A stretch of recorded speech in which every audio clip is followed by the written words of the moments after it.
Hello friends, welcome back to my channel. তো আশা করছি সকলে অনেক ভালো আছেন। আমরা কিন্তু অনেক ভালো আছি। তো চলুন আজকে কিন্তু একটা মজাদার ব্লগ দেখাতে চলেছি, কারণ আজকে হচ্ছে 3টা সেলিব্রেশন একসঙ্গে: ভ্যালেন্টাইন্স ডে, সরস্বতী পুজো আর দিদির বার্থডে। তো আমরা যেহেতু সরস্বতী পুজোতে ঘুরতে গেছিলাম গাজলে, তখনই কেকটা নিয়ে চলে এসেছি, কারণ দিদির শরীরটা ছিল প্রচুর খারাপ, বাড়িতে কেকটা বানানো যায়নি ওই জন্য। আর আজকে আইটেমে ছিল ডিমের কারি, ফ্রায়েড রাইস, আর সাথে ছিল একটা সবজি, আর ছিল হচ্ছে পায়েস। তো যেহেতু দিদির শরীরটা খুব ভালো ছিল না, ওই জন্য কিন্তু সেলিব্রেশনটা খুব ছোট্ট করে বাড়িতেই করেছিলাম। তো যাই হোক, চলুন তাহলে ব্লগটা পুরোটা দেখুন।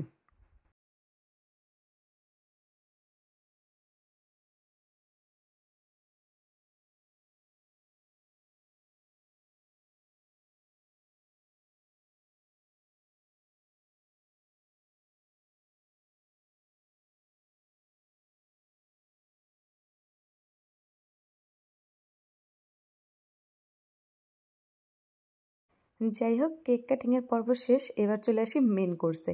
তো খাওয়া দাওয়ার পার্টটা শুরু করতে হবে তো, তাই না? তো চলুন খাওয়া দাওয়ার পার্টটা স্টার্ট করে ফেলি। তো এখানে দিদিকে দিয়ে দিচ্ছিলাম, যেহেতু দিদির বার্থডে, তো ফার্স্ট দিদিকে দিয়েছিলাম খেতে।